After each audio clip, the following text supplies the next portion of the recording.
My experience of working with actors and having very close friendships with actors, and working with really ridiculously talented actors over the years is it's such a human expression. It's probably the most human expression.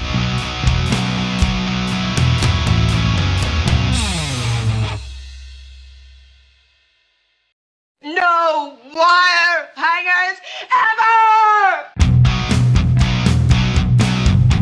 Hey everybody, Brian Lally here, Hollywood Native, and you're about to watch an episode of Brian Lally, Hollywood Native. I'm sitting here today with the man I'm always with, Scott Williams, who made this whole thing happen. Scott, how you doing today? I am fantastic, Brian. How are you? My God, you took my fantastic, and I'll raise you one. Never better. Ooh. Yeah. Who do we have on the show today, Scott? Today, Brian, we have a great guest, Richard Zelniker. Richard is an award-winning writer, director, filmmaker. Richard started off in beautiful Montreal, speaking French and English and excelling in sports, and then the writing bug hit him. Richard came out to Los Angeles, ended up with one of the top agencies in Hollywood, and he hasn't stopped since. Richard is married with 2 kids. Something that I've always respected in Richard is he's the guy that believes in never stop writing. As long as I've known Richard, he hasn't. And as of right now, he has a film coming out, so we're going to hear the story about how he got here, his new film, and his life. Stick around, everybody. It's a great story. You'll be better for it. Growing up in Canada a few years ago, what was that like? Were you in Toronto? Were you in a big No, city? Montreal, actually. In Montreal. That's why my yeah. French, Right. my ability to speak fluently has escaped me now, but growing up in Montreal is, I think it's the greatest city in Well, North it's historic. I love the architecture in Montreal. Incredible. Yeah. Incredible. Speaking of architecture, Yeah. that was my first obsession, to be an architect. Really? Yep. That was my first love, or my first, Yeah. I was so attracted to architecture and was, I was compelled to do it. I was going to do it. And then I took a course in, I guess, technical drawing, and I failed miserably. I could not wrap my brain around the physics of geometry of figures. And ironically, I've since become a director. So, Right. really you are there. It's a form of architecture. You're composing shots. So Right. when I have to storyboard, I have my DP, and I have people who storyboard for me. I just tell them what I, Oh, that's me. That's so funny. How Is was that- Oh my God. Where's that coming I from? got a I new thought it phone. was me at Well, first. no, I thought it was Scott. I'm like, Scott, what are you doing? And Scott's over there playing a tiny piano. I looked down. Yeah, I just put Mozart. I like Mozart, and I'm not used to it yet. I'm like, well, who's got the classical music? Oh, it's me. That's nice. Yeah. So, But it's definitely not me, no. because we don't have our ringers on in my age group. I don't know why no one I ever. know. You can I'm never good. hear the phone ring. It will only ever vibrate. None of us even know what our ringtone is. You probably know all about it, Scott. You You have, like, seem a to be a slight- man in the know. The Scott technical knows. dude. Knows Yeah. all about all that stuff. That's why I'm here. Scott put this together.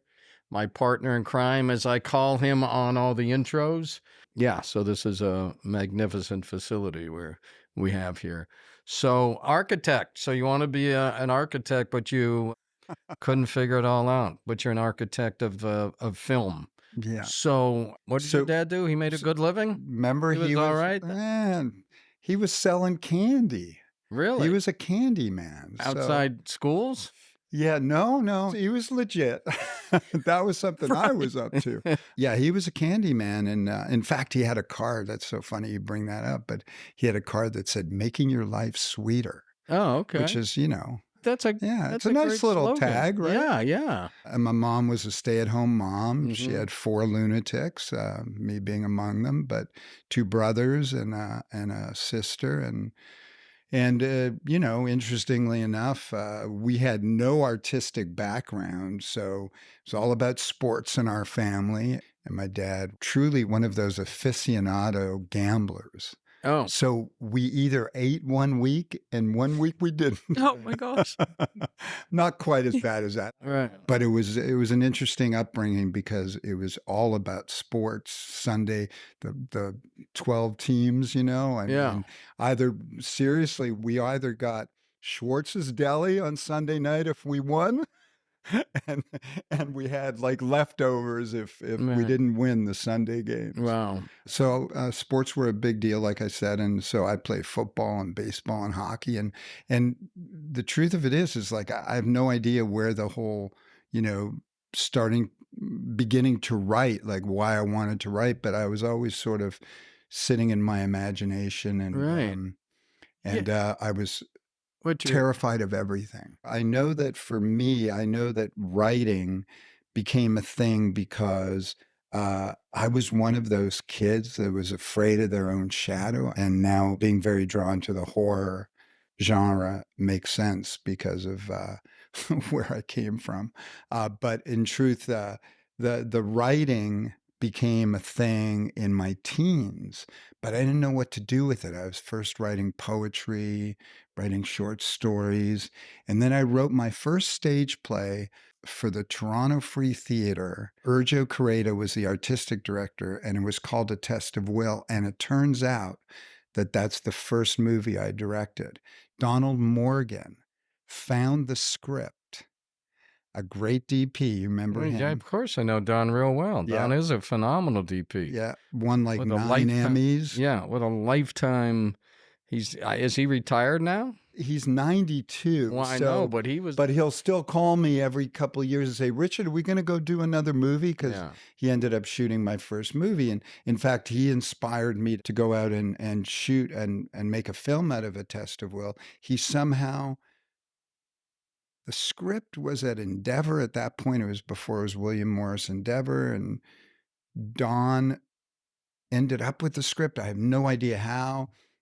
My number was on the front of the script. He called me and said, "Hey, Richard, why don't we go make this movie?" And I go, "I've never directed before." He said, "Don't worry, I'll watch your back, and it'll be great. The writing is phenomenal." And we went out and made this movie, and it was quite successful because we were in consideration for best live action short at the Academy Awards. There's 60 films picked out of thousands worldwide. And we didn't make it to the last 5 nominated, but we were in consideration. We played Lemley's in Santa Monica for a week. And then that was my first foray into directing. And Don Morgan was really a big reason why it happened. Was Scott Redmond an influence on all this? No, Scott was a writer, but he wasn't. No, he didn't really influence any of that. But he certainly helped change my life. Did a lot for me in my life personally. Yeah. Cool. So you wrote your first play. When did you have aspirations of moving to Hollywood? I moved here full time. I was back and forth in the late '80s. Quick story. I had this That's what incredible we're here for. quick story about Ed Asner. No. You wouldn't know it by my biography, but I've written some comedy, and I developed a show called Rags, and the people at CBS got their hands on it through my agent. My very first agent was Judy Scott Fox at William Morris, and I got that agent through Norman Jewison, Wow. a wonderful Canadian film director who now and again, every 5 years, I'll get a call and he'll say, "Richard, are you coming back to Toronto? We need you up here." Every 5 or 6 years. That's a hell of a tag from Norman Jewison. Yeah, Norman was great. He got me my first agent, like I said. And then, so what happened? Oh yeah, so Ed Asner, I developed a show called Rags, and it was brought to Ed Asner, and we were very close to getting it made. But one of my 50 or 60 projects that were that close. Show but business. Show Oh my business, gosh, yeah. Yeah. So I moved. So the late '80s, I was between Toronto, New York, and LA, and then in '89, I made the full move to Los Angeles. Okay. Yeah. Yeah. New We York. met in 90, I think. Yeah. Where was that? Huh? Where did you guys meet? We met outside of Playhouse West. Yeah. I think it was something like Yeah. that. A bunch of actors And then that I knew. we worked together as young struggling artists. We That's worked right. together in a phone room selling advertisements for the marshals, the LA County marshals, and yeah, you got me the job there. That's right. Yeah, That's and, right. And DJ, who I still talk to, we Oh, worked there. wow. Oh yeah, yeah. That's DJ's still crazy. playing music, for a living, and Good for him. DJ's unbelievable. Good Yeah, for him. shout out DJ. Yeah. And we worked for the Rick Sillick. That was a story. That was crazy time. I remember very well that you were a very good artist or sketcher, and you used to sit in your booth sketching all the time. Wow. And I would come over and go, dude, you should do animation. Nice. And you were like, not really. I'm an actor. But I was always very impressed with those sketches. Well, thank you very much. I didn't know that you I learned that from when I went to Hollywood High. There was an Arby's across the street, and there was a homeless guy across the street that drew pornographic art on For real? napkins for real. Wow. And it was unbelievably realistic. And he just grabbed napkins at Arby's. I'm 16 years old, and there's this guy just drawing people having sex. I'm like, the fuck is that? How many of those did you buy? 7. No, then he went out and traced a bunch. Yeah, we Yeah, go. that's by it. sight, That's how I by learned. memory. By memory. So we worked there, struggling through with Rick Sillick. Wonder what Rick's doing now. Wonder if he ever. Wonder if he's still alive. I wonder if he ever gave up the. Well, I've already said his last name, so I don't want to say exactly what he was doing, but he was boozing up a lot. He was a young guy, Yeah. and he ran this phone room and made quite a bit of money, and we worked for him. And what's his name? Oh my God. What is the old guy that worked there that used to be wealthy in the clothing business and the art? Can't Art. remember. Art. I can't Yeah. believe you remember his Oh my name. God. That's amazing. Oh my God. I remember Art. Yeah. He was an old fetcher from the word go. So he was just wanted a living. He used to do well-to-do in the schmata business back in the East Coast. He created a line of work jeans that were quite popular. Yeah. And he had a son who was crazy. Yeah. Out of his effing mind. Yeah.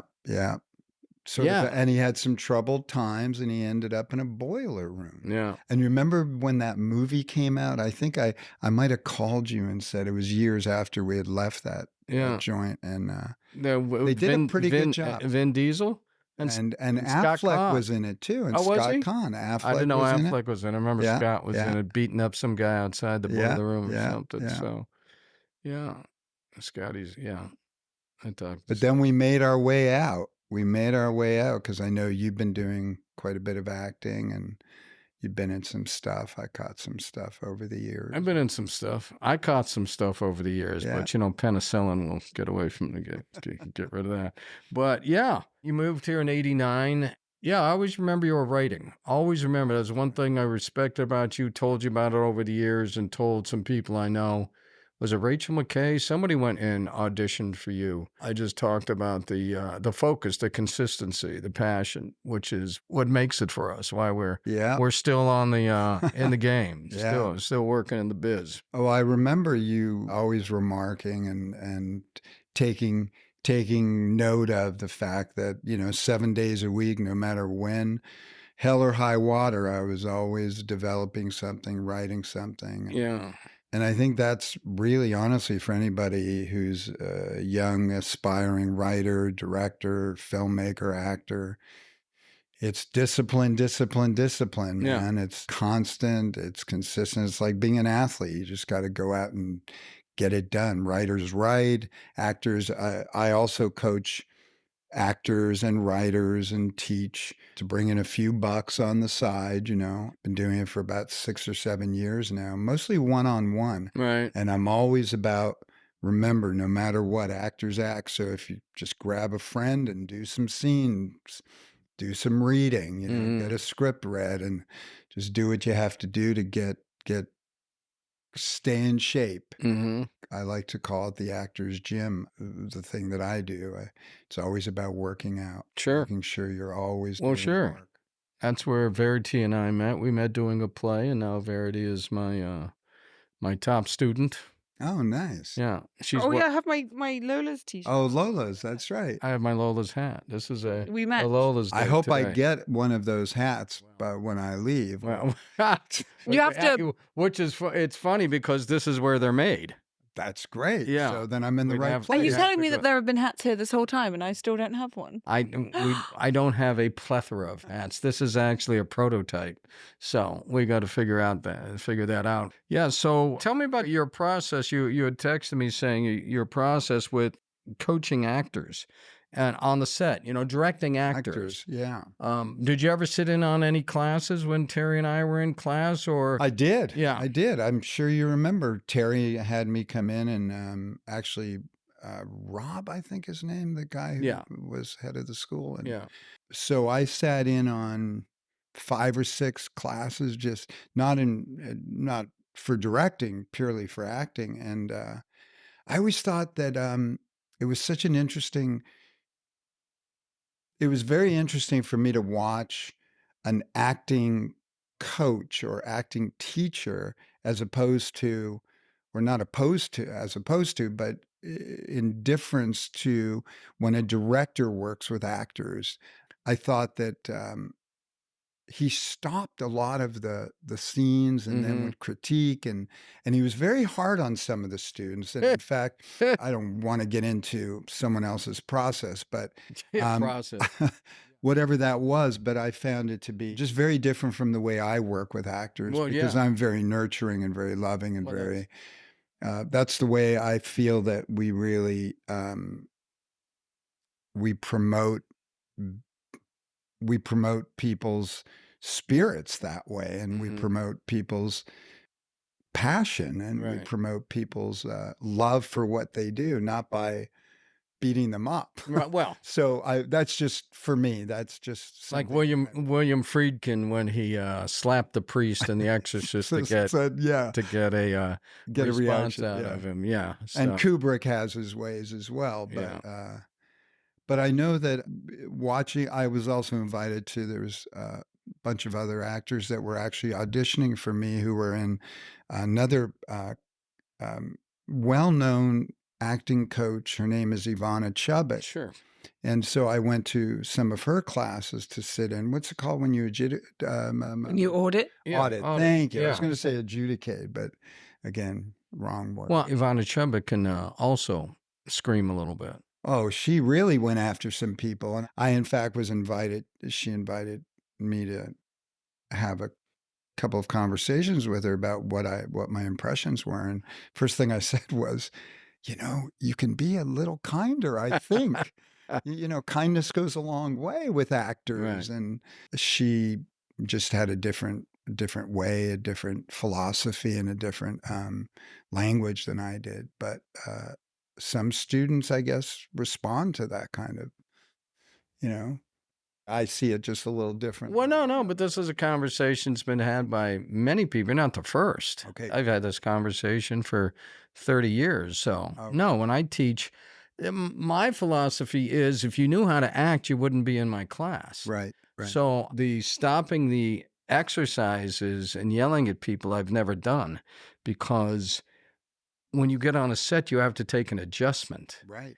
And you can be all worked out. And I don't mean we don't plan anything where I come from, but you can have an idea, of course, of how it's going to go. And you can get on the set. And now the lead has decided he didn't want to go that way. And they come up to you and say, okay, this is how it's going to go. They may give you rewritten pages and a whole different outlook, a whole different vibe on how the scene's going to go. Right. So to stop people from doing it and yelling at them, having to sit down, they have not progressed. They have not learned on how to take an adjustment. That's right. Yeah. So, yeah, but you're correct. No, so I'm with you, because how I like to frame it is that word is so applicable. It's like, let's talk about going this way. Let's tweak. Let's adjust. Let's think about it this way. Let's go left instead of right, or we're going down the middle a little much. I'd like to use sports analogies. Yeah. And, yeah. let's throw a curve in there. let's throw a change up in there, and Yeah. I tend to think that just human beings tend to respond much better Yeah. to thought and support and nurturing rather than you're a fucking idiot. Just doesn't quite work. Right. Yeah. Doesn't quite play for me. Yeah. That way you're on the same team. Yeah. Well, I also am a firm believer that as filmmakers, as my place of creating a story with actors, my feeling is that I'm there to record the actor's work. Like we're all there. The costume designers, the ADs, the prop people, the hair and makeup, the DP, we're all there, for one express purpose is to make sure that we're translating the story Hmm. through the actors so that when people turn on their, whatever, their computers, their phones, when they go to the theater, which unfortunately that's not as much as it once was, but that they believe that the actors made it all up. You've been watching Brian Lally, Hollywood Native. Now I want to talk to you about something I'm really passionate about, and that's teaching acting. So I co-founded LOLAS Acting School with my son, Kyle Lally, Lally Acting School. I've been acting for a long time now. I have 100 plus credits on IMDb, hundreds of plays I've been involved with over the years, and I just want to share that experience with you. What we do differently here at Lola's is we give you practical advice that you can use on a movie set, on a play, an audition, anywhere. We give you the foundation to build yourself as a great actor. If you come to us, you don't know anything, we can teach you everything you need to know to be comfortable on a set and to excel. Don't just listen to me. Look at what our students are doing. Daryl Wesley, who is writing on 2 hit shows, The Game and The Upshaws, and Ben Barrett, who's a series regular on The Politician, Megan Davis, who is playing Amber Heard in the Johnny Depp Amber Heard story. Come check us out. You ever want to try plant-based eating? I have. What, you're a little confused, overwhelmed? You don't know how to get started? Definitely. Well, there's a simple answer to that. Go to Debbie Chew's Chew On Vegan YouTube channel. Debbie Chew is a plant-based RN. I've known Debbie for over 38 years, and she's very good at what she does.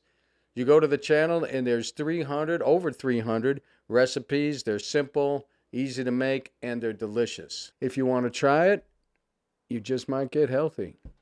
Give it a shot. Chew On Vegan. Like they made all the words up. Right. There was no writer. Yeah. There was no director. Nobody was there, but we're like a fly on the wall. We're invited into a private conversation, a private moment, an intimate moment, and we do not. There you go again. You're live on the podcast. I guess that answers my question for getting lunch today. Huh? I meant to text you and let you know. All right. I'll call you later. Love your show. Bye. Whoever that might be, that's a nice interlude. That's I like that. That's my son. Oh, that was your boy. Okay. I wouldn't answer it unless it was my son or someone, who knows, Sean Maloney might pop up. It would be crazy. I mean, crazier things have happened. I'm sure. People that we know well for many years would call up and be like, hey, What's you're up? here with Richard. Yeah.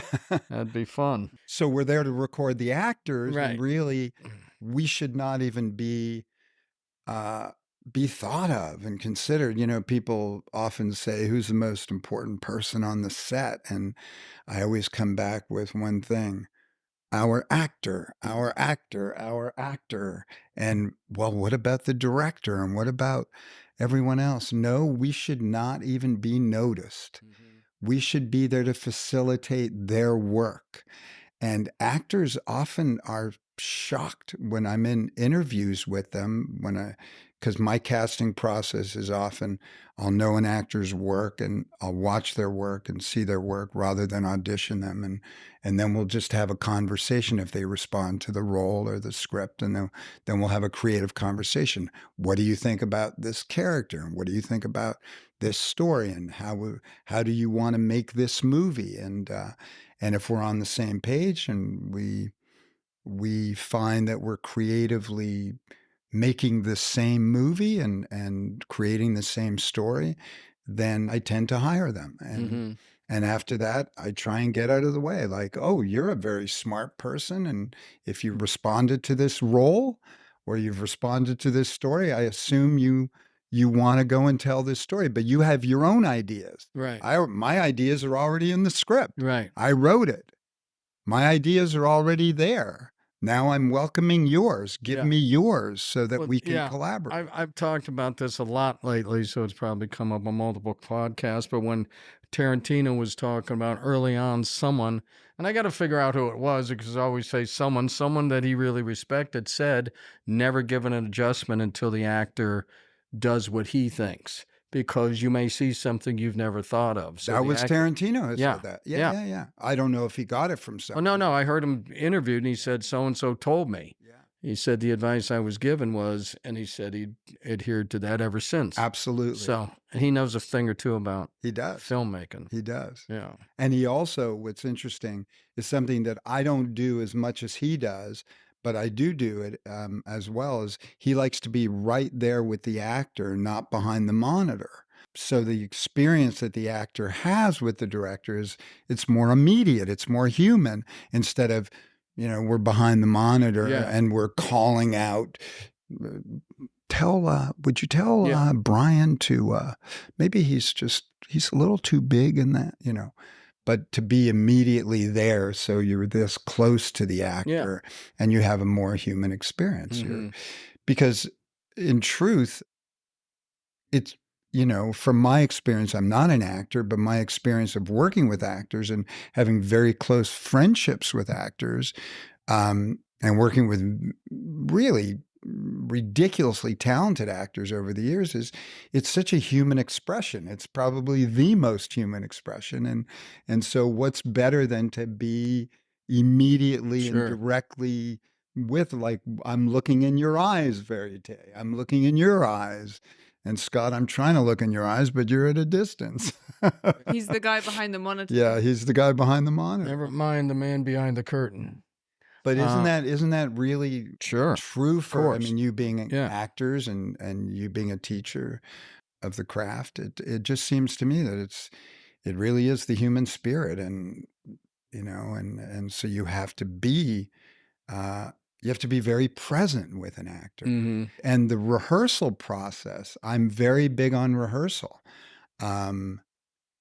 Which you don't get in the big Hollywood movies because everybody's, it's funny because I watched a clip of Sam Jackson talking to Michael Keaton just yesterday. I saw it for the first time, and he says a lot of actors don't like to rehearse. He goes, I'm from the theater. Yeah. That's what we do. Yeah. We rehearse. So when a director comes to me, it's like, yeah.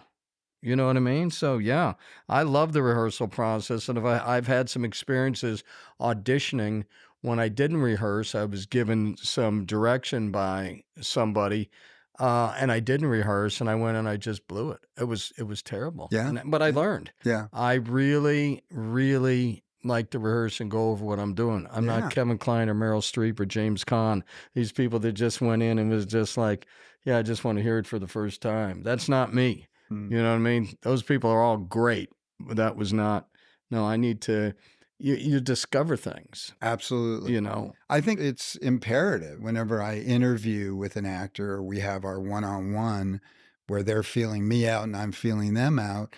One of the first things I say is, I know your agent isn't going to be happy about my process, which is we're going to be rehearsing. You're going to come. You've been to my house. You're going to come to my back house, and nothing nefarious. It's going to be all legit.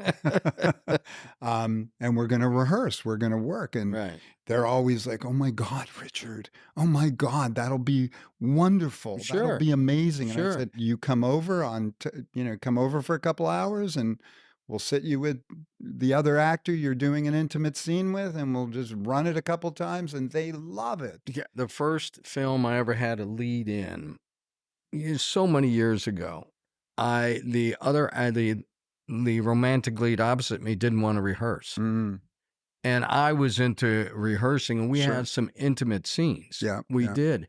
And so, like a day or two before we started filming, I took a copy of Frank Sinatra's Songs for Swingin' Lovers. I went over to her place off of Doheny and 3rd Street, and we put on some music and we slow danced. That's And great. she giggled and she was really shy. And then we did the film, and halfway through filming, she said, and she refused to her. She goes, my teacher, who was Charles Nelson Riley, says you don't need the other actor to rehearse. I'm like, oh, for fuck's sake. So halfway through filming, she comes up to me and she said, I'm really glad you came by that day.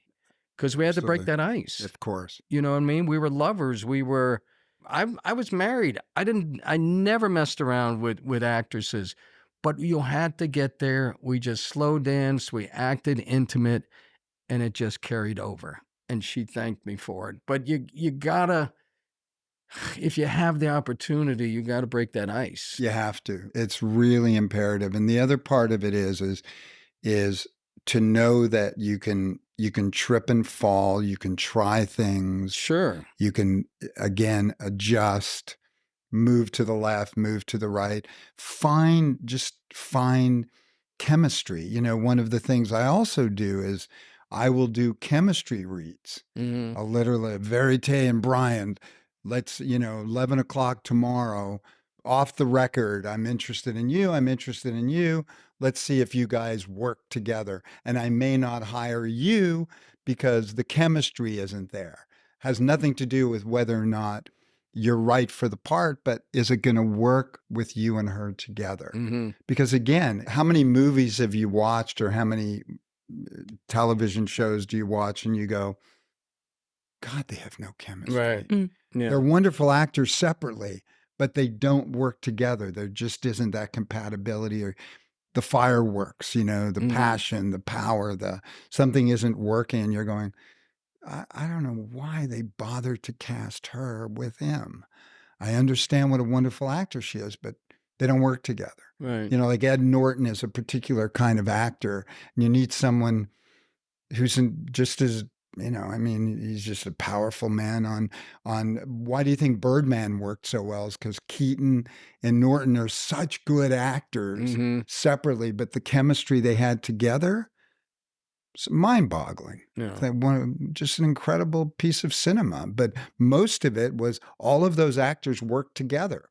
Naomi Watts, had the chemistry with, and what's her name? Who's the younger girl in the movie? Emma Stone? Emma Stone with Norton. Right. It all worked. I'm sure they had chemistry reads. I'm positive. Inuarto is, I probably didn't pronounce his name correctly, but he may not hear this podcast, so we'll be okay. But Michael Keaton, I saw him talk. I went to a screening and I saw him talk, and there was, the DP and the director, and he was saying, we want to do this. Then they were telling me to do this. He goes, hey, they're just crazy Mexicans. Who, Keaton said that? Keaton said that. Yeah, on the panel with them. Yeah. You know what I mean? He was just very funny. But yeah, that was a great film. I don't know if it was innovative. I don't know if Cassavetes had done it before. You know what I mean? But well, they did it as a oneer. Right. Right. And they Sure. succeeded. Yeah. But Cassavetes probably, No. he did a less sophisticated version of it. Well, Cassavetes. Yeah, I love Cassavetes, less sophisticated but more truthful. What was The Killing of a Chinese Bookie? I'm trying to think of the one I watched where they take a guy out. They take a guy outside behind a restaurant, and there's a big guy, and he punches him like 2 or 3 times, and the guy's like all pummeled. I'm like, because that's not a Hollywood, fight scene where they choreograph it, and which they have to, obviously, and it takes 2 days to film, and it's 10 minutes of guys punching each other in the face. I know. Which is not how it happens. No. And in the Cassavetes film, they take a guy out, and it's like one in the face, in the gut, and he's messed up. You know what I mean? So, but yeah, but and may not even live, perhaps. Well, yeah, because if you get hit hard enough. Yeah. So yeah, but that's I love Cassavetes. Love them as an actor. Yeah. And I'm with you on that. Director, and Gina Rowlands. Woman Under the Influence was one of the most influential movies for me. Yeah. Just a remarkable movie. I remember seeing it like yesterday, even though it's been years. Yeah. You know, what an incredible piece of work, but what an incredible talk about putting a camera on an actor and letting her work. Yeah. He used to just let Gina work. Yeah. I mean, they You've seen her recently. I have. She was the mother in Hope Floats. Oh, I know. I Just know. letting you know. Just filing that in the right place. Yeah. What? My brain. Well, we'll watch A Woman Under the Influence too. Yeah. Good. When everybody always has like a suggestion to watch a movie. Oh, you should see this movie. Mhm. Well, in the last 52 weeks, we've watched 52 movies in Yeah. class. Oh, great. It's an great, assignment. Great. Yeah, It's it's in great. class. Yep. But it can really spark a great dialogue and debate Yeah. depending on the subject matter. But you have to watch the greats. Yeah. You know, and everybody would say you should do this, you should do this, and now it's an assignment. But what's a better assignment for 2 hours in a week than to watching a movie? You know what I mean? I'm with you 100%. That's so ironic because for me, one of the things that I do with my students is we'll go through the AFI 100 best list. Sure. And they have to watch a movie a week. Like if they see me once a week, they have to come back and break down all the actors, what the director did, what the story, you know, how the story went. That's part of their assignment, apart Yeah. from Well, learning the scenes that they're going to work on. It's, So I love that. Yeah. I love that you do that. it's the same thing. Yeah. I tell you, one of the greatest debates we've had, and was just within the last month or so, was Midnight Express. Right. Everyone had so much Oh. to say about that. Oh yeah. Eh. Who the kid died, Brad. Brad Davis. Yeah. And we used to see him around the neighborhood. Yeah, He lived that's right right. there in Studio City. Yep. Yeah. Yeah. And people take sides. And this is what I tell everybody, that when we're bringing out the emotion, it might not be how it is realistically, unlike the Cassavetes fight, that a lot of people are numb when they're talking about tragedies, and we're there to show them Mhm. what the emotion is. Right. And so, you know, you want to, you know, that guy's a dick. You want to take sides. When you come out, you want to say, I thought that guy was a dick. No, I thought he was right in what he did, you know, Sure. whether it be male, female, or male, whatever. It's just like, I thought he had the right idea. So you're starting a dialogue about it, you know? Absolutely. And so when we bring in these films, what did you think? Well, I thought this. Well, I thought this, and that guy was a bastard. Well, he had, you know what I mean? That's what you want to do. That's what any kind of art should bring out, debate, Yeah. you know, your opinion. But that's one of the ones we had the longest. We probably went out about a half hour with, Right, that, and it with kept everybody. coming back up every time we tried to move on. Yeah. Because there's just so many different movements in the film. Yeah, it's a great movie. It's a great film. Oh, it was great. We also recently watched Harold and Maude, which was really cool because some One people... of my Oh. personal favorites. I think I've seen it 18 times. Oh, it's... If maybe 25 times. Yeah. Yeah. And I'm talking about as a young man, Mm. Yeah. not even recently. But Phenomenal movie. Yeah. I know, I can't Ruth stop Gordon, listening to I mean, come on. Yeah. And what a great, I'm sorry, you were about to say. just that the soundtrack, I can't stop listening to the soundtrack. And yeah. It's so beautiful. And it's funny because her husband is also in class, and he was talking about the way it was framed when they come into Ruth Gordon in her shop with all the chazarai around and everything, and then she's in a little frame, and then he said that he felt the same way when the car went over the cliff. Spoiler alert. And you look down and you see it amongst all the rocks. That's why we talk, because I didn't think about that. Right? He's such But a I- DP at heart. Yeah, but I thought, what a great, Moment. what a great observation, Vision. Right. you know, for him to come in and say this. What is your feeling on the film? Oh, I like this. And then when I was looking down like this, but that's why we talk, to spark people's minds Well, I about guess the he's a art. cinematographer. Well, Or maybe not. He's just a Oh, he's talented. just I he think- just loves acting. I think he Oh, could be. Okay. Yeah, he just loves acting. But whenever we watch movies, I'm sure it's like this for you too, where there's different things capture you. So sometimes it's the framing of a shot, sometimes it's the acting performance, sometimes it's the writing that we are like, oh, that's the thing that I think really landed for me. Well, for me, it's always like, so what did you think of that movie, and then I'll break it down and go, well, from a writing standpoint or a directorial standpoint or an acting standpoint or an editorial standpoint, because editing in films is you make or break a story, you make or break a performance in editing. Oh, It's yeah. Oh, 100%. but the editorial process in filmmaking is enormous. And it's funny about watching a shot. My cinematographer, Justin Richards, who's done 5 movies with me now, he's all about like shot, shot, shot, shot. But when he's talking about storytelling, he'll say the composition will, of course, express a moment, an emotional moment, an intimate moment. Did you know in scare movies and horror movies, if you put the actor in the middle of the frame, here's a little secret, guys. I'm going to tell you a little director's secret or a director of photography secret. I always say cinematographically wrong. So Cinematographic. thank you. Brian's my editor now from here on in. Thank you very much. When you center an actor right in the middle of the frame in a medium shot, it for some reason psychologically will create more tension in the frame. I had no idea. My Cinematographer. Your director of photography. Yeah, my director of photographer explained all that to me, and then we watched some horror films, and he was absolutely right on the money. It's remarkable how much goes into making a film. The colors, the reds and the blues, and Ingmar Bergman was very big on that, and that's something that I'm very particular about with my production designer is colors. What color is Brian going to be? What color is Verity going to be? You have to be very specific about, because it's subconscious. Like someone's watching you. But, are you in black? Are you in white? Are you in blue? Yeah. And your background, where are we fitting in the rest of the frame? And it's remarkable how much that'll tell or express an emotion and express a moment, express an intimacy.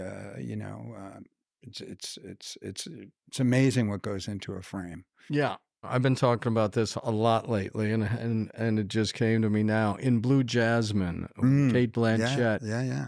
She's always talking, and she has her vodka bottle put right here. And I always ask, whose idea was that? Was that Woody Allen's? Was that hers? I don't know why it matters to me, but she was just standing there so she could, and it was just right there. And that just is as much as I love the movie. And I've said, I've only watched it a couple of times because she's not acting, crazy. She is being crazy. Yeah. Disturbed. It's unnerving. Yeah. Which is really, speaking of like actors playing drunk or actors being drunk or drug addicts in films, I always say to an actor, don't act it, be it. Right. And you were just saying that Kate, I guarantee you from what I've read of Woody Allen's process, I guarantee you Kate came up with that idea. Yeah. I guarantee it, because he works very much in the way that I've written this piece. I'm hiring you because you're right for this role. Right. Have at it. Yeah. Give me everything back. My favorite. Which is the way to work with actors. Yeah. I am so big on that. One of the things, I made a film called Unspoken with Michael Beach, Jamie McShane, and Jante Godlock. It was a short film. I saw it. Oh, good. At the Pasadena Film Festival in 2021. Oh, great. Yeah, it was good. so spooky when I was looking at this stuff. I was like, oh, I've seen that. Oh, great. Which was great. so cool. Oh, anyway, yeah. sorry to interrupt. Thank you. Well, I hope you loved it. It was oh my goodness. So it's like 2 twists in a row, and it just there's like 3, I'm trying to remember. one after another. Yeah, so I'm looking forward to watching it again, because like you sent me the link so that I have all this stuff now. That's fine. Yeah. But did he send that to you? He sent it to the wrong person. Yeah, he sent it. He said, "Oh yeah, so I don't expect you to watch all of these now." And right. And then I thought, wait a minute, am I supposed to watch Scott Shorts? I'm just. I know it was late at night. I just been so busy, and she was out of town for the holiday. I didn't realize she would be back Right. this Gotcha. morning. But that doesn't mean I couldn't have sent it days earlier. And I was like, what the fuck did I do? But I go on there, I'm like, oh my goodness, I have seen it. And Yeah. the Pasadena Film Festival, that was it was so great. There were so many good things. And I was curious about what inspired you. Well- That story, where does that story come from? Well, that's what's so interesting. Speaking of students and how, you know, having students aspire to things. So, one of my acting students, who then became a writing student, he just moved into writing from acting, and he continued to act. It was a man who had a psychology practice for 40 years. So that came from an original story. Not exactly. No one, spoiler alert, I don't want to talk about what goes on, but we know. We know. But some crazy stuff happens in the room. Michael Beach plays the psychiatrist, and Jamie plays the guy with PTSD, and Jante plays his wife, and a lot of just crazy violence happens in the end of the film. So that came from Stephen Alkus, who wrote the original script in my writing class, one of my writing classes. I then took it on and did a bunch of rewrites because it was such an intriguing story. And then we ended up getting the money for it, and we went out and made it. But during COVID, we were so lucky. I sent the script to Jamie McShane, who I'd love to tell that story afterwards, how he and I met, because you'll get a kick out of it, Brian. I sent the script. He said, yeah, I love the script. I just want to talk about doing a couple of rewrites and a couple of things. And he said, I have this wonderful actor to play the psychiatrist. Can I send it to a friend of mine? I said, who's that? He said, Michael Beach. And Michael Beach is a wonderful actor. I said, of course. Sends it off to Michael Beach. Michael Beach calls me and says, I really like the character. I like the story.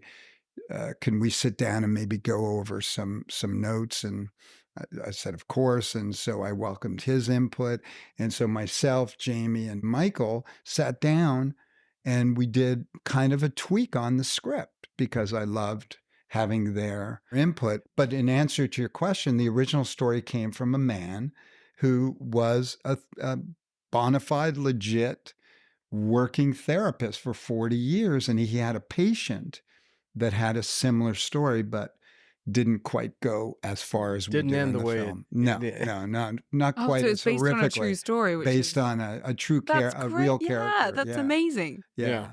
But I think that often genuine stories that have the impact on human nature really speak to the human spirit, are stories that happen to us personally Sure. on some level. Sure. The idea that every story, there's always, if you ask a writer, so who are you in this story? There's always one character that is oftentimes, even if it's a ensemble, there's always one man or woman that speaks to who they are in that experience. Tennessee Williams was Blanche. Yeah, no, absolutely. I know. He spoke of that. Yeah. You know? Yeah. But speaking of Tennessee Williams, talking about the experience of the writer with the actor, the story that I was told by some pretty credible sources, that when Brando was given the script and got very excited about the character, Brando, who had no money at the time, apparently, allegedly, this is what I've been told, he hitchhiked down to Florida and to Key West, where Tennessee Williams was living, because Brando said, the most important thing I'm going to do is I have to talk to the man, in this case, man or woman, who created this character. Mm-hmm. So I get to know the source of the character. And I always thought that was so brilliant of Brando.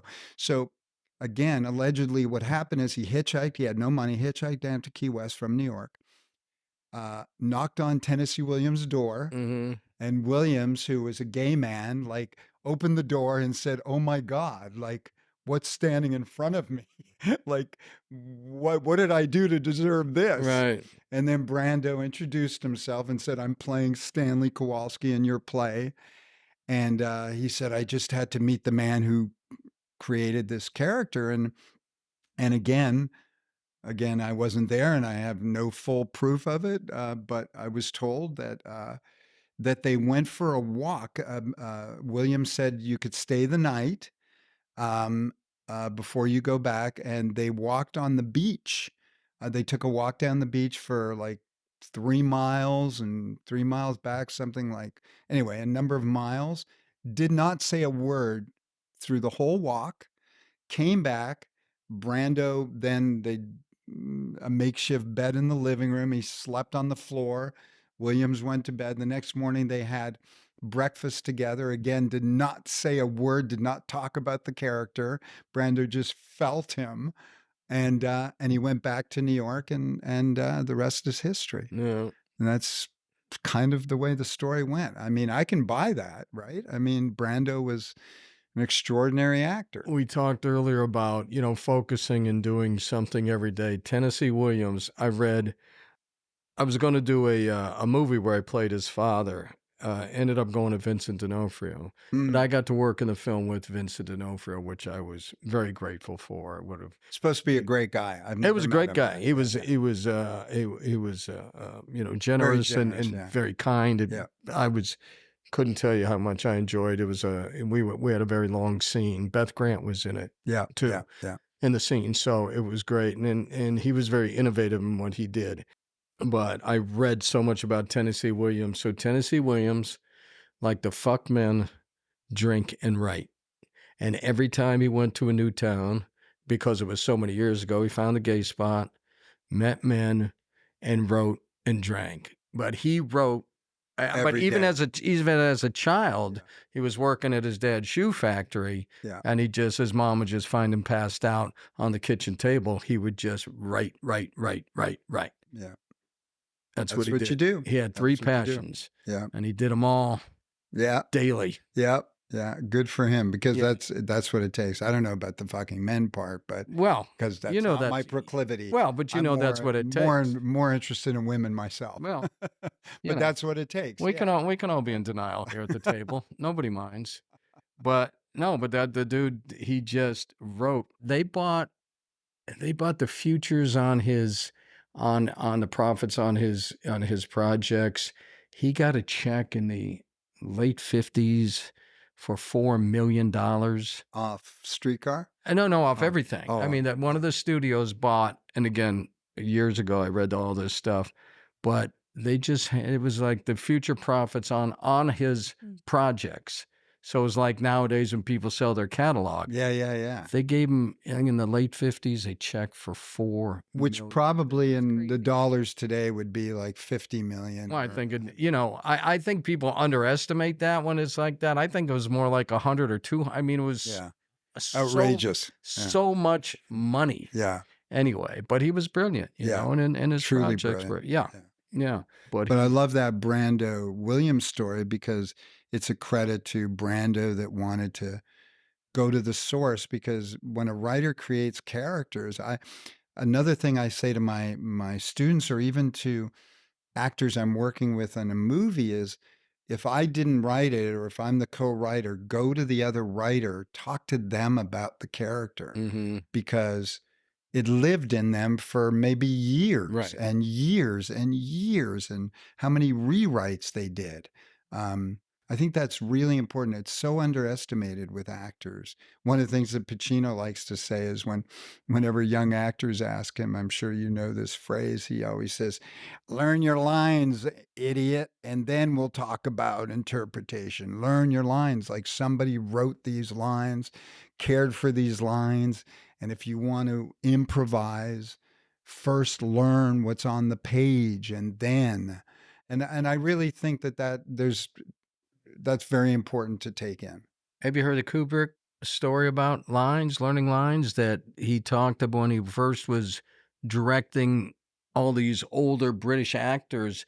They'd all be in the corner and they'd all be talking. They'd look over at him, and he was thinking, these guys think I'm a loser. These guys, they're talking about me. They're talking about me. Because someone had asked, he had told Matthew Modine this, someone had asked about his 40 takes. And he said he looked at these older British actors, and then he realized, he found out they were going over their lines, Mm. and they all knew their lines. And he said the Americans don't.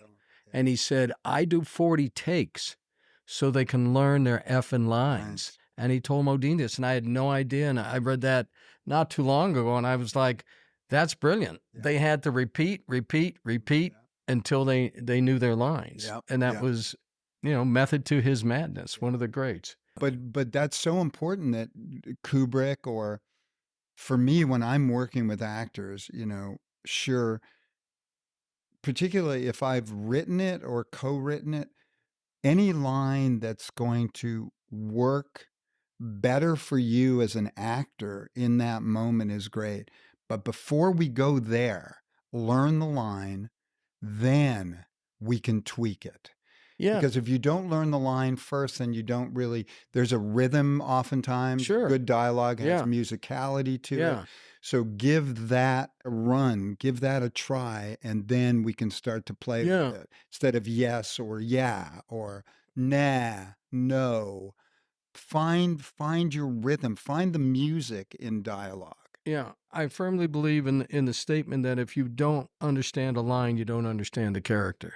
I'm with you 100%. I'm- I'm with you 100%, Yeah. Brian. And it's funny because, like these crazy comedies, I asked Chevy Chase once about improvising in Caddyshack, and he said Harold Ramis, they did it by the script, Yeah, then they could try something else. that's it. And I thought it was just, willy-nilly. These guys are out there, all Nah. the, Bill Murray, Chevy Chase, Rodney Danger. I figured like all these guys are out there just throwing stuff around, and they had the opportunity to after they did it as written. Yeah, yeah. I think that's so important. And I know Mamet works a little differently. Mamet, you either hit my lines or you're fired. Right. That's just the way Mamet worked. I respect Mamet. Mamet's written some just astonishingly good work. I mean, he's a remarkable writer. I just work differently. If again, as long as you find the musicality or the rhythm here, but it works a little bit better with an and or a but or an it or a different pronoun, then let's have at it. But first, learn what's on the page because we've worked very hard. I did a movie called Fix in the late 97 with James Patrick Stewart, Burr Steers, and Lisa Collins. And Burr Steers has since gone on to be a very good director. He directed Igby Goes Down. He wrote and directed. When I was sent the script, the first thing I did is I called him. I said, Burr, I love your script. I have to direct this. And he cackled and said, Richard, this is going to be my directorial debut. I'm directing it myself, but it's such a wonderful film. Yeah. Your friend Goldblum's Yeah. in it. But again, the idea being you get the script right, the actor, you work closely with the actor, and then the actor can come back and say, let's try this and let's try that. So very important to getting it right. But oh yeah, so in 97 with Burr and James, I remember James Patrick Stewart, who's a wonderful actor. You may know him. He did an arc in Seinfeld. You would know him. A lot of people say, is that Sir Patrick Stewart, the older man and from Lord of the Rings and et cetera, et cetera. His resume goes on. And I said, no, he's the younger James Patrick Stewart. And you'd know him in a heartbeat. Wonderful actor. In fact, we rehearsed and rehearsed and rehearsed. That script itself had to stay very close to the written word. Right. And I remember James being so particular and so careful in getting all of it right because there was a poetry and a rhythm and a musicality to it. Well, it's funny. I think I've worked with some really good young actors, that I taught and worked with. I remember we were doing Hatful of Rain, and to invert a couple words because it's of the time. There's vernacular of the time. It's a period piece. It just doesn't really work. And some of these guys that got upset at because they didn't seem to care. I know. But it's a brilliant piece. Yeah. You know what I mean? Yeah. And it's historic, and it was It's landmark iconic. in it, huh? It's iconic. It was a landmark at the time. It was a breakthrough of how they talked, and of course, Michael Gazzo, these guys at the Actors Studio weren't letting him get involved in stuff, but they're doing improvisations, and he was taking notes and creating the script. And I hear that when they came time to perform it, these guys wanted to get in, and he was like, "Fuck you! You wouldn't let me do shit." Yeah. But to have the rhythm and the pacing of an Italian family from, Brooklyn, 1955, it's poetic. Yeah, You know? absolutely. Absolutely. And it's very particular. It's Yeah. very specific. Yeah. Yeah. Yeah. So what's going on with Richard Zelniker now? Well, what's happening now is I just finished a movie December, January of last year. It's called The Vortex, and got a wonderful cast. Billy Gardell, Jana Lee Ortiz, Jamie McShane again. Jamie is such a sweet, sweet man. He's stars in Wednesday, Tim Burton's series. He was in Mank and did a wonderful series called Bloodline. And so Jamie and I have this, we've done 2 movies together. Now we have this sort of chemistry together, and he's attached to my horror movie that Danny Trejo and Jamie are both attached to. And we're hoping to do it in September, October of 2024 to coincide with their schedules their schedules are so tough. In fact, Jamie is going off to do a series with Mark Ruffalo for HBO come February, March. So, and following that, hopefully we're going to be able to fit in the horror movie with Danny and Jamie called El Cucuy. But right now, The Vortex just got picked up by a great sales company. It takes place in Vegas, 1980. And it deals with, and Brian, we're old enough to remember, you won't be, but you can Google it. The MGM Grand had this horrific fire in 1980. Oh, you told me about that. 150 people died, 700 people were injured. And you want to hear how crazy the fire laws were back then, that the Ziegfeld room in the MGM Grand was the only room that actually had sprinklers, had fire sprinklers. The rest of the MGM Grand, which was really a state-of-the-art place back then. I stayed there then. Okay, so and there were no sprinklers. Yeah. And so the film takes place from the 8 hours prior to the fire to when the fire hits. And that's all I can say. And so we're very excited about getting it out there. And it's with Billy Gardell, as I said, Jana Lee Ortiz, Jamie McShane, Jeremy Luke, Azita Ghanizada, who actually speak of somebody who's from the theater world. She's the first Afghani American actress to be on Broadway. Okay. And she did Kite Runner for a year and a half last year, which was an incredible experience. And then she came to do my movie. Right. So there's Emily Alabi, who is in Joe Pickett, just this past year. And who else? Oh, yeah.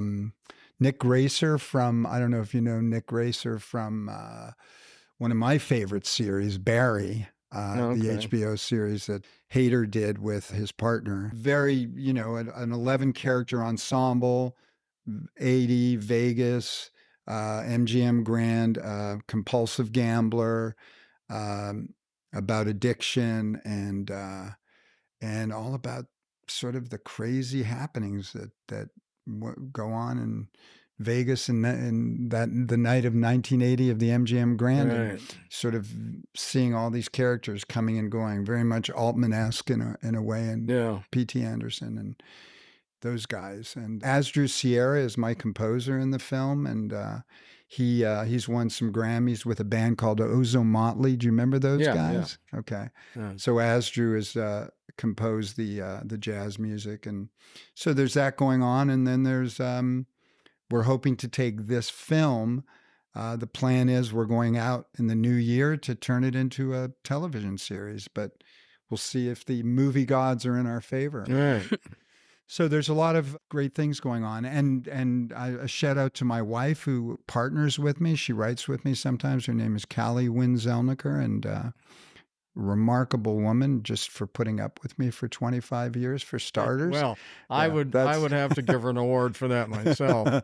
So sitting next to you in a phone room for quite a long period of time. yeah, yeah. You know, your daughter is in this film. No, my wife is actually she's an extra in the film. Okay, She's not because I was read a credit somewhere. Yeah, that so- was your wife. Yeah, Okay. my wife. She's a producer in it, and she's a producer, and she has like she's in a crowd, and Right. and I made sure that we stayed on her long enough so that we could recognize.